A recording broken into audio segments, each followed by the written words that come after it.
in the flux vortex. Oh my God.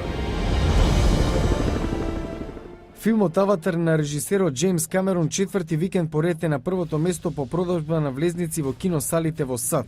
Оваа научно-фантастична сага само минатите сабота и недела заработи цело богатство 48,8 милиони долари.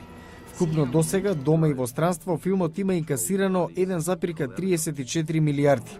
Аватар се наоѓа на второто место по заработувачка на сите времиња. Се уште најгледан филм на сите времиња е Титаник со 1,8 милиарди долари. Джеймс Камерон има причина да биде задоволен. Обата филма се во негова режија.